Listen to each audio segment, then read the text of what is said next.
Okay, and the following reaction A is. So this is a reaction given to us where A is the initial reactant and it undergoes these reactions to form the final product, which is this.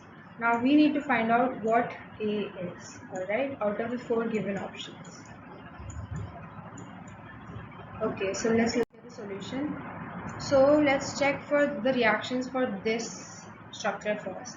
So in the first reaction with bromine, a bromine atom gets attached to the ring. In the second reaction, the bromine atom is removed and another bond forms, a pi bond forms. Then in the third and fourth reaction, the internal bonds of the ring are broken, and this is the structure that we get. And then in the fifth reaction with dilute NaOH, we get our final product. Alright, so this is the answer, D.